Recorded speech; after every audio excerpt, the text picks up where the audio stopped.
My name is Tiffany, and I'm 28 years old. Most people assume twins share everything: birthdays, secrets, laughter, even heartbreak. But my twin brother Edward and I never shared much of anything except DNA. From the moment we were born, our parents drew an invisible line down the middle of our lives. His side glowed golden. Mine was cast in shadow. When we turned 6, our mother threw Edward a birthday party that looked like something out of a children's magazine. Balloons in every corner, a magician, and an entire cake with his name in glittery frosting. My side of the table had a few leftover cupcakes, plain and slightly stale. I remember staring at him as he blew out his candles, while our parents clapped proudly, their faces radiant with pride. When it was my turn, the spark in their eyes dimmed. As a kid, I tried to believe that maybe I was imagining it, that the favoritism wasn't real, that maybe if I studied harder, behaved better, smiled more, they'd notice me too. But every year, every comparison, every dismissive sigh proved me wrong. Edward was the gifted one, the boy who could do no wrong. I was the difficult one too, outspoken, too athletic, too much of everything they didn't want in a daughter. Our father used to say, "Tiffany, your brother's focused. You should learn from him." I'd bite my tongue, tasting the salt of swallowed tears. Because no matter what I did, winning medals in track, helping with chores, trying to make them laugh, Edward's quiet achievements always seemed louder than my efforts. The only person who ever looked at me with warmth was my grandmother, my dad's mother. She'd visit on weekends wearing her lavender cardigan and a smile that smelled faintly of cinnamon. She'd slip chocolates into my palm when no one was looking. Sometimes she'd press a few dollar bills into my hand and whisper, "Don't tell them. Buy something that makes you happy, darling." Those words, "something that makes you happy," became my secret mantra, something I clung to like armor. I think she saw what I didn't dare admit. The way our mother's tone hardened when she spoke to me, the way our father's laughter stopped when I entered a room. She once told me quietly, "Jealousy burns deeper than hate, Tiffany, and your brother's been burning for a while." At the time, I didn't understand. Edward was my twin, we shared everything, or at least I thought we did. But there were small moments, quiet and cruel, that began to reveal themselves. Once after I scored the winning goal at a school soccer game, I came home beaming, holding the medal in my hand. Edward sat at the dining table pretending to read. When our parents asked where I'd been, I proudly told them about the match. My father didn't even look up from his newspaper. He just muttered, "That's nice. But have you seen Edward's math score?" Edward smirked at me, that smug, satisfied smirk that made my stomach twist. Later that night, I found my medal bent in half under my pillow. He never admitted it, and I never asked. I didn't need to. As years passed, the divide grew sharper. Edward had parties, friends, sleepovers. I had excuses. Our mother would say, "It's better you focus on studying than wasting time socializing." But when Edward wanted to invite friends, she'd bake cookies and decorate the living room. By middle school, I stopped asking. I became quiet at home and loud everywhere else at school, with friends on the soccer field. It was the only place I could breathe. Edward hated that. He'd glare when he saw me laughing with people like I was stealing attention that rightfully belonged to him. Once he said under his breath, "You only have friends because you fake it better than you fake being a good daughter." I remember blinking at him, stunned by the venom in his voice. I should have recognized it as a warning. But I didn't. I brushed it off. I kept playing, kept laughing, kept pretending his words didn't cut me. At night, though, I could feel something changing. I'd lie awake listening through the thin walls of our house, my parents' soft praise for Edward.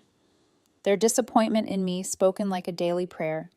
"She's too emotional. She'll never be like her brother. We don't know what to do with her." It was strange how words could bruise more deeply than hands. Then one evening, my grandmother visited again. I was in the kitchen, helping her make tea, while my parents and Edward laughed in the living room. She placed her wrinkled hand over mine and said quietly, "Promise me something, Tiffany. No matter what happens, don't let their blindness make you doubt your worth." I smiled, not knowing why her voice trembled when she said it. If I'd asked, maybe she would have told me what she already sensed, that Edward's jealousy had turned into something dangerous. That night, I lay in bed staring at the ceiling. The sounds of Edward's laughter muffled through the wall. A cold realization crept over me.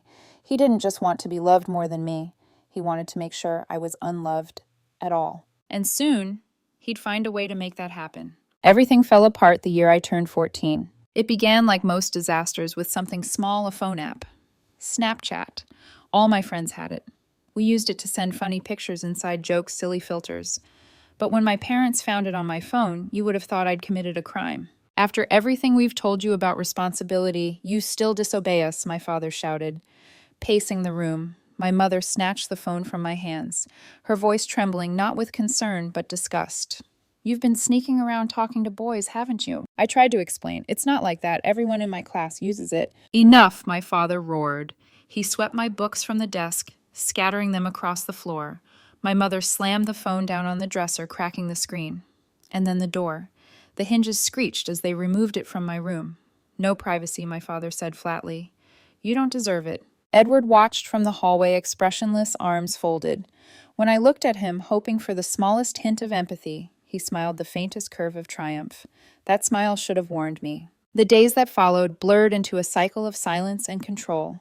My parents barely spoke to me, except to remind me how much I disappointed them. I tried to disappear into my schoolwork, into sports, into anything that made me forget home. And then quietly, Edward began to twist the knife. It started subtly. He'd take snacks from the pantry and leave the wrappers in my backpack. My mother would find them and scold me for lying about eating before dinner. He accidentally used my login for streaming services and blamed me when the bills showed extra charges. Each lie was a drop of poison unnoticed at first, until it changed the taste of everything. Then came his birthday. 14. Our parents had planned another of his grand parties, a garden full of lights, food, laughter. Except that year none of his friends showed up. I don't know why. Maybe they were busy, maybe he'd finally alienated them. But he spent the evening pacing by the window, phone in hand, pretending he wasn't waiting. Meanwhile, my friends took me out for ice cream. I came home late, cheeks flushed from laughter. Edward sat in the dark living room, phone screen glowing against his pale face. His eyes lifted to mine, empty, cold. Have fun, he asked quietly. I didn't answer. Something about his tone made my throat close. That night, the war began. Rumors spread through school, ugly, impossible things, that I hit Edward, that I screamed at my parents, that I had anger issues. I laughed at first, assuming it was some misunderstanding. But when whispers followed me down the hall, when friends began avoiding me, the laughter died. Even teachers looked at me differently. My homeroom teacher asked, "Is everything okay at home, Tiffany?" in a tone that made my stomach twist. One afternoon, I found out the truth. My ex-best friend Jenna cornered me near the lockers, eyes filled with pity. Tiffany. I didn't want to believe it, she said.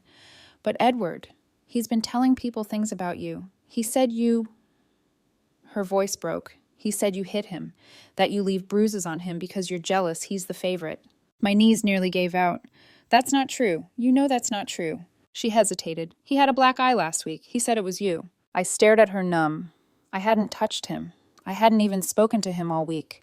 But then I remembered the night before I'd heard a loud thud from his room. He'd probably done it himself.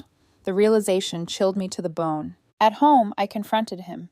He was sitting on his bed, scrolling through his phone, a faint purple bruise on his cheekbone.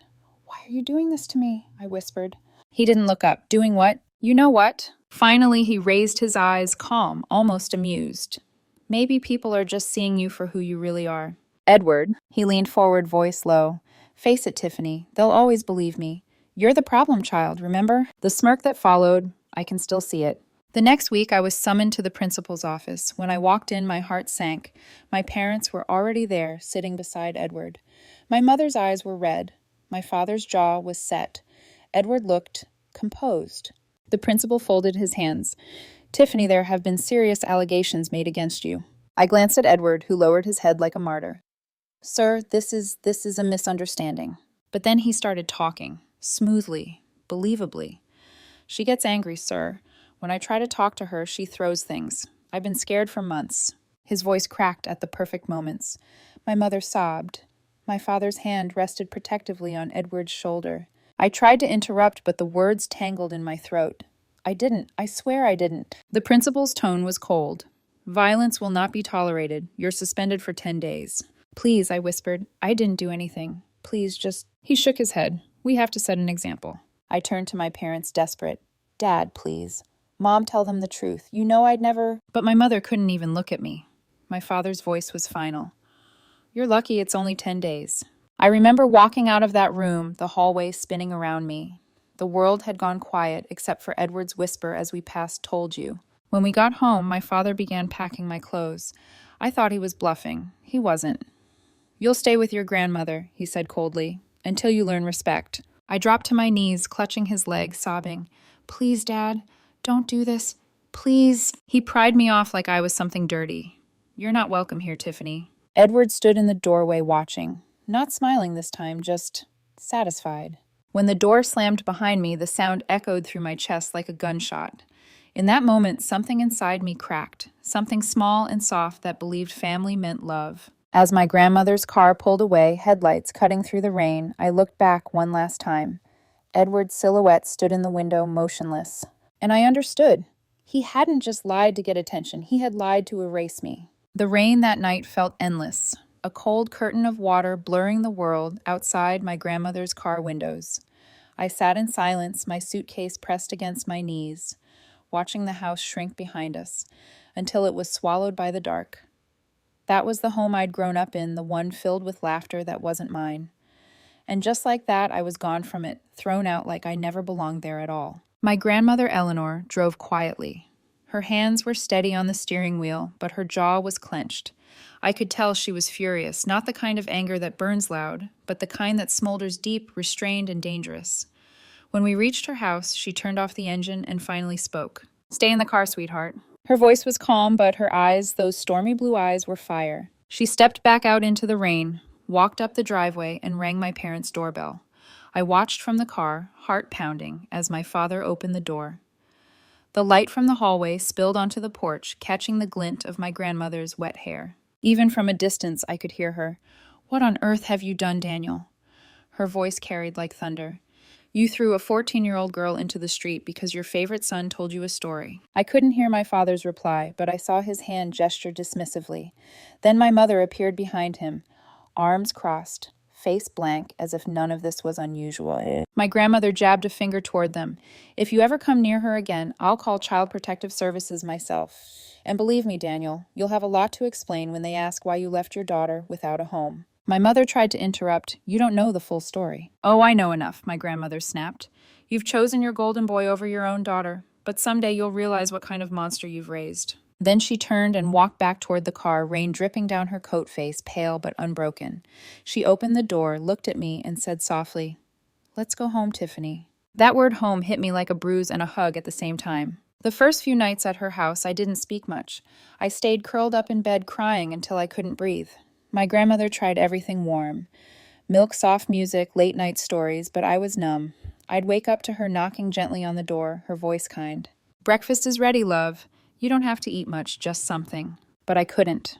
My body was there, but my heart was still standing on that porch, watching my parents choose Edward over me. She finally sat beside me one evening, holding my hand. "You can't let them steal your strength, Tiffany. They've already taken too much." I wanted to tell her I didn't have any strength left, that I was empty. Instead, I whispered, "Why do they hate me so much?" Her answer was slow, deliberate. "They don't hate you. They fear what they can't control.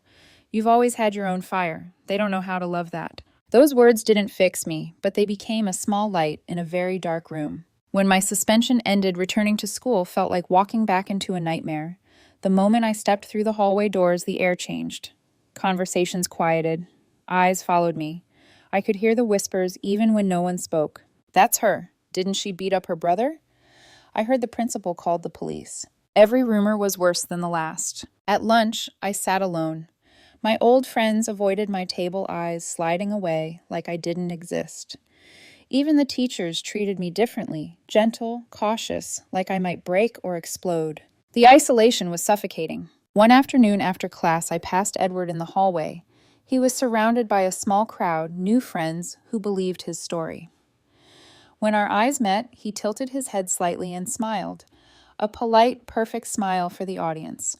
Then, under his breath, as I walked by, I heard him whisper, "Careful, sis. Don't hit anyone on your way out." I froze, but I didn't turn back. I couldn't. If I did, I would have screamed. That night, I wrote in my grandmother's old notebook, the one she kept for recipes and poems. I didn't have the courage to call it a diary, but it became my lifeline. I wrote everything, the lies, the humiliation, the loneliness. It was the only place I could exist without being misunderstood. In one entry, I wrote, "They took my voice, so I'll make one out of words. Maybe someday they'll hear me." I didn't know it then, but that notebook was the seed of something much bigger. The beginning of the voice I'd build a life around. Weeks passed. My grandmother became my world. She'd tell me stories of her own childhood of being underestimated, dismissed, but never defeated. We'd sit on the porch in the evenings watching the sunset bleed across the horizon. Sometimes she'd hand me a cup of tea and say, "Peace isn't found in being loved by the wrong people, darling. It's found in learning you never needed their love to survive." I started to believe her, a little. One night I asked, "Do you think they'll ever regret it?" She looked out at this darkening sky, her voice quiet. "Regret comes to those who can still feel shame. I'm not sure your parents remember how." Her honesty stung, but it felt like medicine, bitter necessary. I began helping her around the house, going back to sports, focusing on school again. The ache in my chest didn't go away, but it started to find rhythm like a scar forming over a wound. Every time I passed a mirror, I reminded myself I'm still here. I didn't know what the future held college writing freedom, but I knew one thing for sure. The girl they called a liar wasn't broken. She was being rebuilt quietly in the home of the only person who ever truly saw her. And even though I didn't know it yet, the world they tried to bury me in was the same one that would make me bloom. College felt like stepping into sunlight after years in a locked cellar. When I first walked onto campus, backpack slung over my shoulder, I could hardly breathe, not from fear, but from the sudden, dizzying freedom of it all. No one here knew me as the violent twin or the problem child. To them, I was just Tiffany, a freshman, trying to find her footing. And for the first time in my life, that was enough. I joined clubs, attended orientation events, even smiled at strangers without feeling judged. People smiled back. That alone felt like a miracle. I called my grandmother every night for the first week. She'd ask what I ate, who I met, how my classes were. Any cute boys she'd tease, and I'd laugh. Plenty, I'd say, though I never meant it. I wasn't looking for love. I was still learning how to trust peace. My writing professor, Dr. Myers, noticed me early on. "You have a way of bleeding honesty onto the page," she said one afternoon, sliding my essay back to me. "Don't waste that. Write more." It was the first genuine encouragement I'd ever received from an adult outside my grandmother. I took her advice seriously. I wrote about everything: memories, pain, hope, and the quiet in between. Writing became the place where I rebuilt myself piece by piece. By sophomore year, I discovered content writing. It started accidentally. A classmate mentioned she needed help editing her blog. I fixed a few posts for her and she paid me $20. I remember staring at the cash in disbelief. I had just earned something with my words. From then on, I chased that feeling, signing up on freelance sites, crafting bios, taking every small job I could find. At first, it was chaotic. Deadlines, revisions, underpaying clients. But with every project, I got better.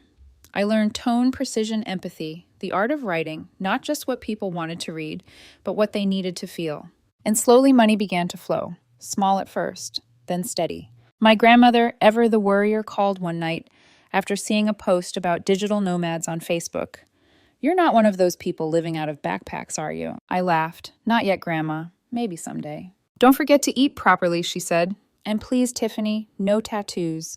They make you look untrustworthy." Her voice softened after a pause. "I'm proud of you, darling." Those 4 words meant more to me than any paycheck. By the time I graduated, I'd built a small but loyal client base. Instead of applying for office jobs like my classmates, I made a decision that terrified and thrilled me. I'd write full-time. For years, my parents had controlled every aspect of my life. Now I controlled my own hours, my own future. Every word I typed was an act of defiance. Every invoice, a quiet declaration that I didn't need their approval or their money to survive. I started traveling soon after.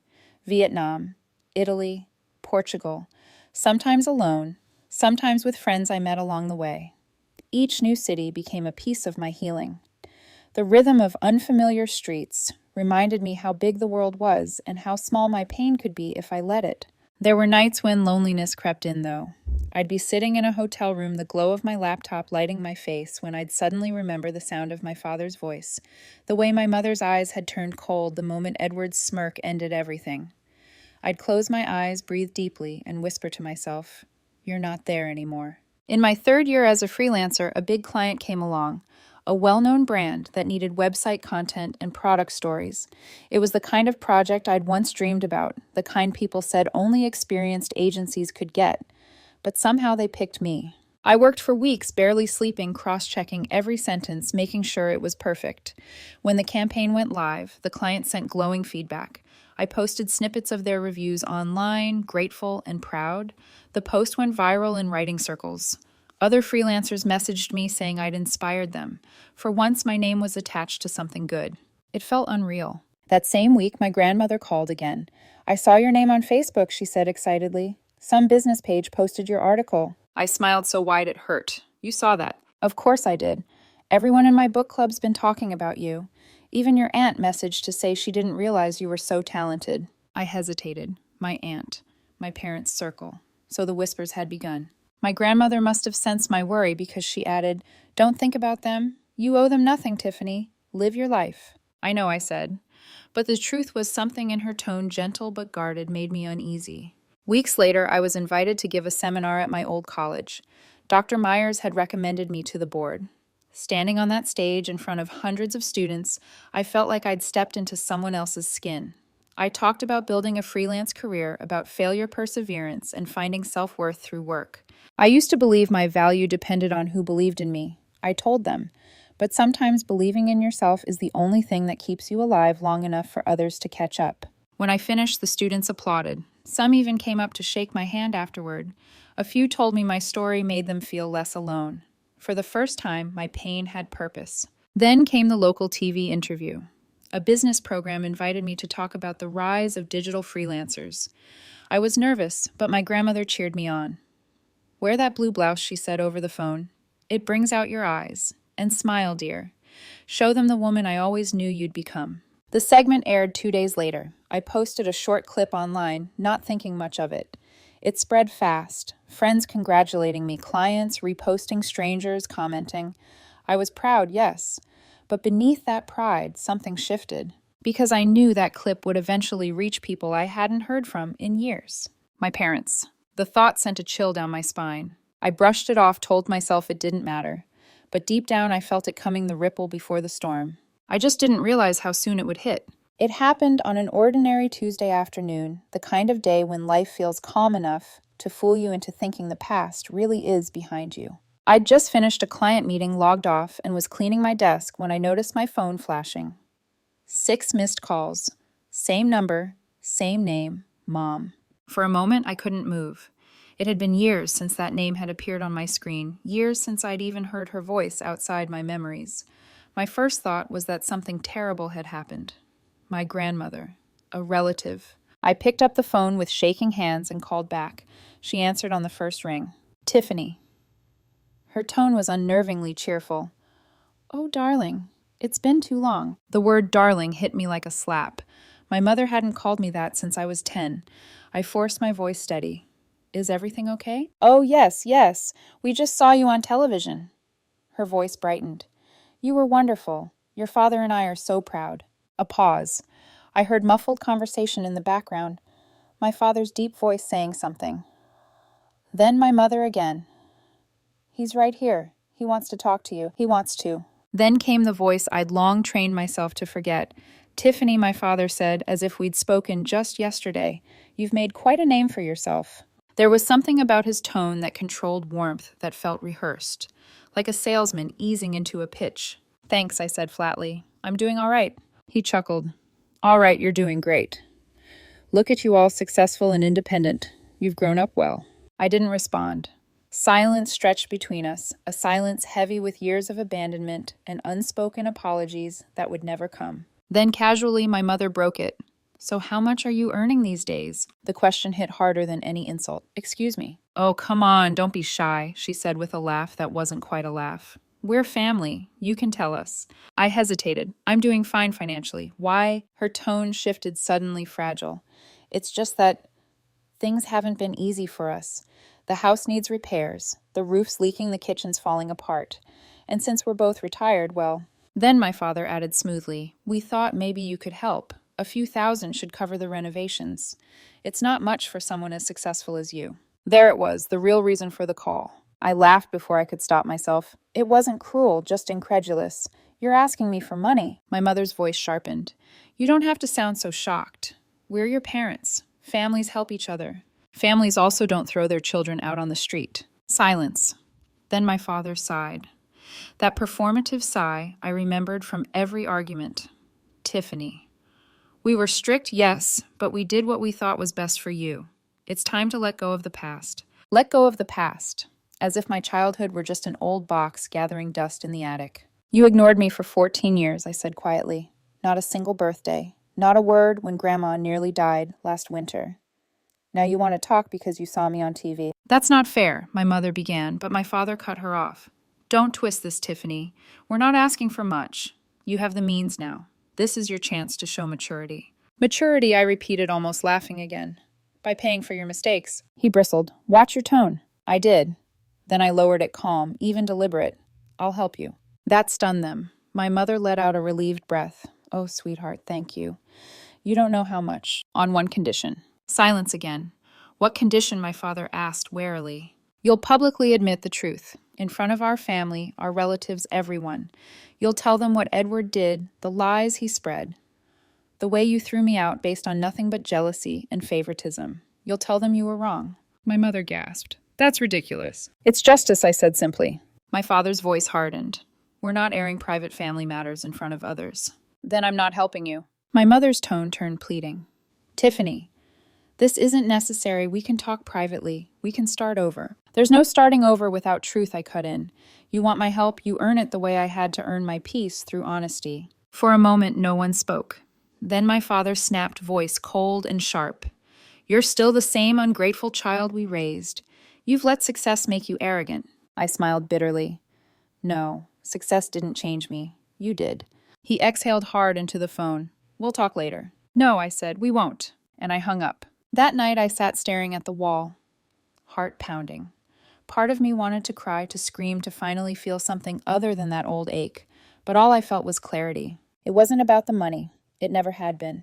It was about power, the same power they'd used to control me, now crumbling because I no longer needed them. An hour later, my phone buzzed again. A text from an unknown number. Hey, sis.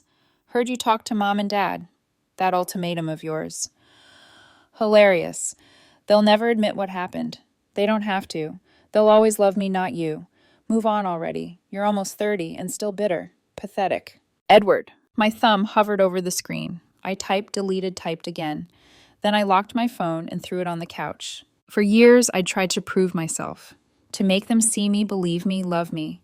But now I realized the only victory I wanted was freedom. They could keep their lies. I had something better, the truth, and a voice they could no longer silence. Still, a thought lingered at the edge of my mind, cold and tempting. Maybe it was time they learned what it felt like to lose control. Sleep didn't come that night. I sat on my balcony watching the city lights blink like restless eyes. My phone lay on the table beside me, Edward's message still glowing on the screen. Every line of it felt like a challenge, a dare wrapped in cruelty. He hadn't changed. None of them had. And maybe after all these years, it was time I stopped being silent. By morning, my decision was made. I started by pulling out my old notebook, the one I'd kept since high school. The leather was worn, the corners bent.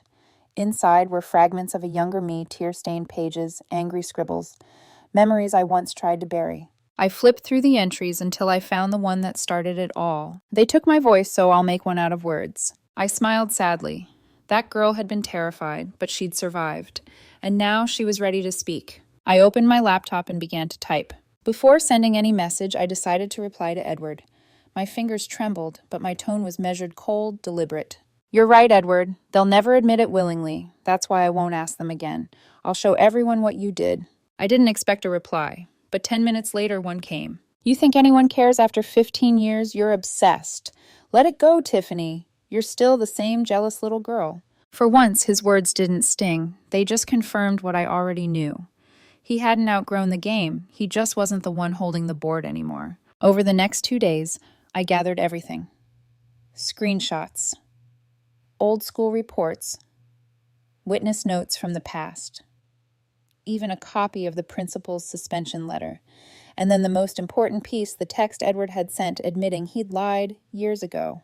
I took a deep breath and began drafting an email addressed to my parents, my relatives, and a few family friends, the same ones who'd whispered behind my back when I was 14. Subject: the truth you ignored. But before sending it, I called my grandmother. She deserved to know. She picked up on the second ring. Tiffany, honey, it's early. What's wrong? I hesitated, then said, They called me Grandma, Mom, and Dad. They want money. A long sigh. I suspected as much. I told them no unless they tell everyone the truth about Edward. There was silence on the line, then a quiet laugh, low proud. That's my girl. I swallowed hard. Do you think it's cruel? Cruel, she said. No, sweetheart. It's accountability. And if they can't give you that, they don't deserve forgiveness. Her words steadied me, but she added softly, Just be careful. They'll try to make you the villain again. Don't let them. That night, I couldn't stop replaying the past, the day they threw me out, the way Edward had smiled from the window, the look on my father's face as he slammed the door. For years, I'd wanted them to hurt the way I did, but now, I just wanted them to see. See the girl they broke. See the woman she became despite them. I knew my email would explode like a bomb in the middle of their perfect little world, but I didn't write it for revenge. I wrote it for closure. Still, a small part of me couldn't resist imagining their reaction. My father's face flushing red with fury, my mother pretending to cry Edward, trying to spin another lie and realizing no one was listening anymore. That thought, the image of their silence, gave me peace. The next morning I got another text. From my mother this time. We didn't deserve your cruelty yesterday. We raised you. You owe us respect. I stared at the message, then replied with one sentence. You raised Edward, Grandma raised me. Then I turned off my phone. Later that evening, I wrote the final line of the email, a single sentence that had been echoing in my head all day. You taught me that silence is survival. But truth is freedom. I attached Edward's confession. Then I attached a photo, a picture of me and my grandmother from the day I graduated. Both of us laughing sunlight on our faces. I wanted them to see what love looked like, the kind they'd never understood. My cursor hovered over send. For a moment I hesitated. My hands shook, and I thought about the little girl who used to beg for her father's approval, who'd cry behind a locked door because her brother had lied again.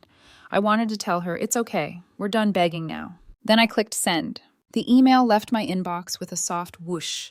I stared at the screen, heart pounding. I half expected the room to explode, for thunder to crash, for my phone to light up with angry calls.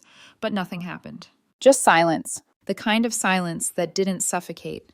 The kind that felt like release. I leaned back, exhaling for what felt like the first time in years. I didn't know what the fallout would be. I only knew that for the first time since I was 14, I wasn't afraid of the truth anymore. And as the city lights flickered outside, I whispered into the quiet, Your move, Edward.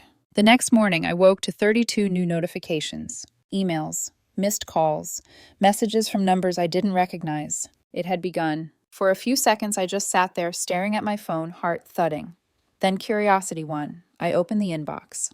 The first reply came from my aunt. Tiffany, I just read everything. I can't believe what they did to you. Why didn't anyone stop it? I'm so sorry. The next message from a cousin I barely remembered. I used to think your brother was such a good kid. Now I feel sick. You didn't deserve that. One by one, they poured in sympathy, disbelief, guilt.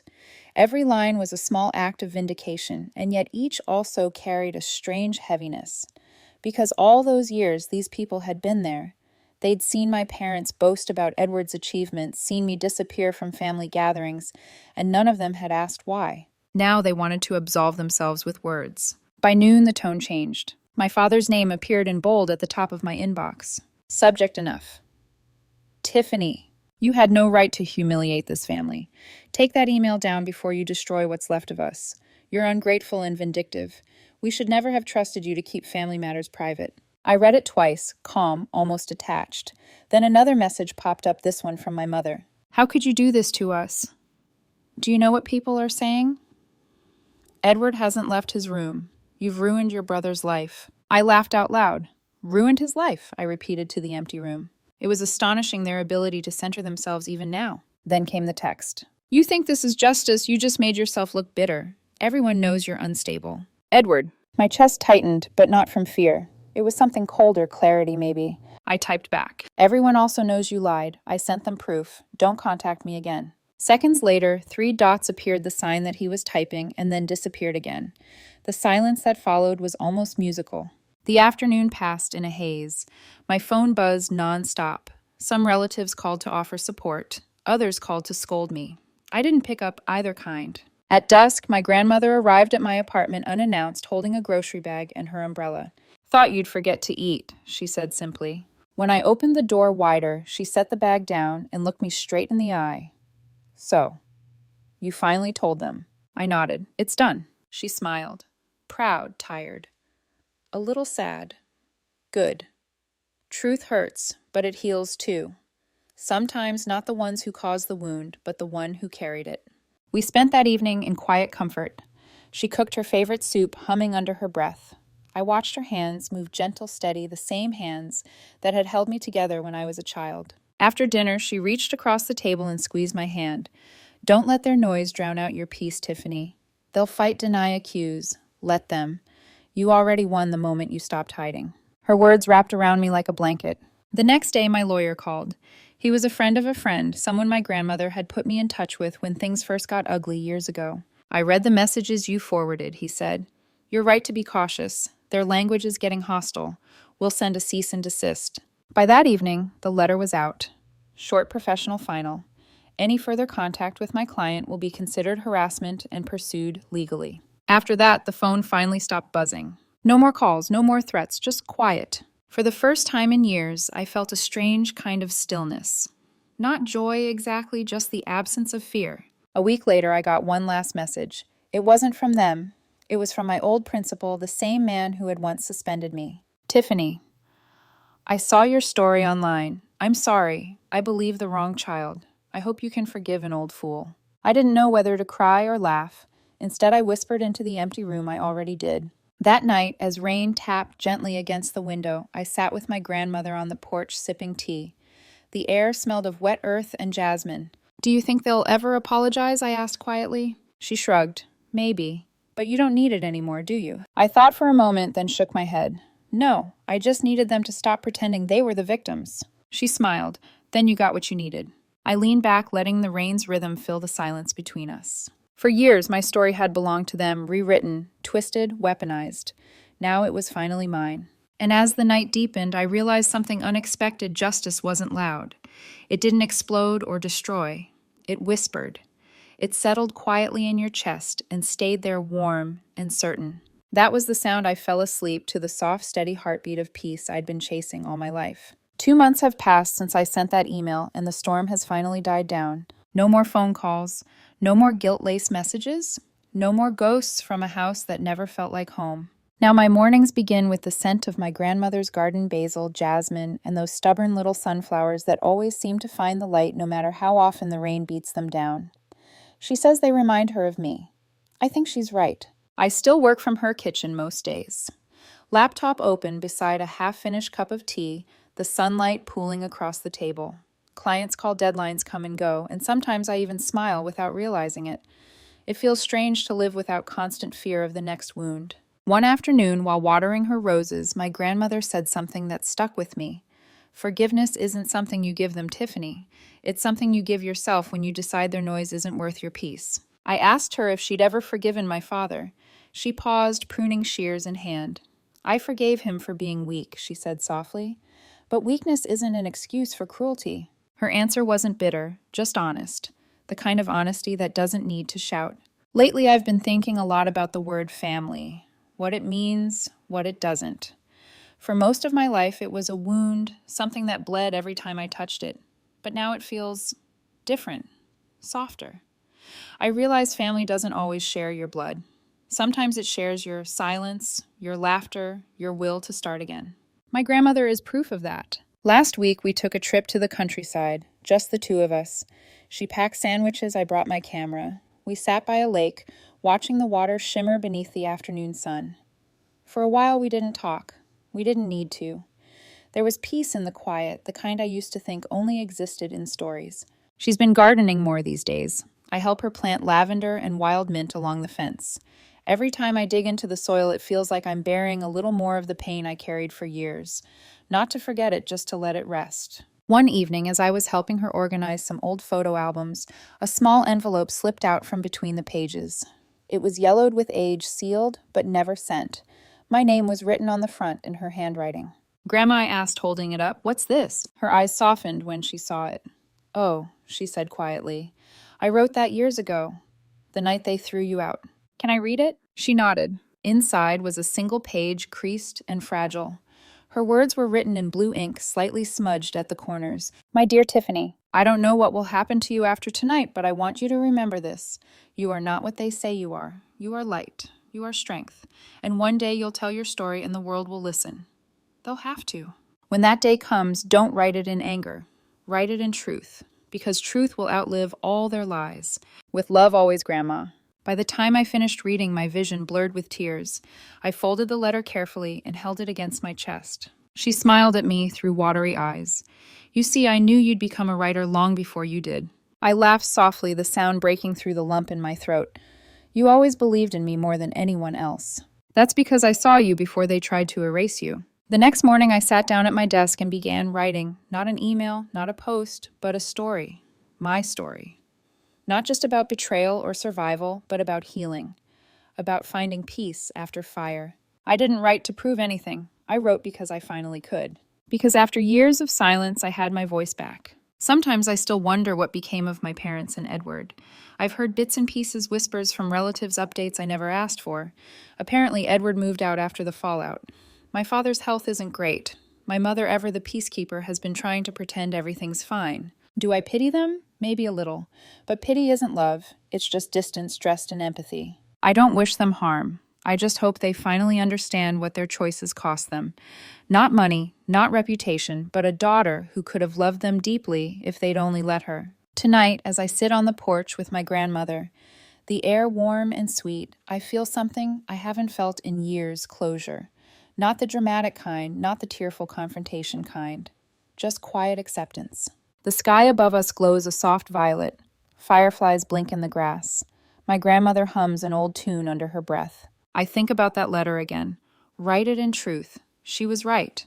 Truth doesn't need revenge. It just needs to be spoken. I smile, watching her hands gently pat the soil around a new rose bush. I thought I lost my family years ago, I say softly, but maybe I just found the part of me they could never touch. She looks up at me, her eyes kind. You didn't lose anything, darling. You just learned what was never yours to begin with. And as the night settles around us warm and still, I realize the story that began with lies and exile has finally found its ending, not in bitterness, but in peace.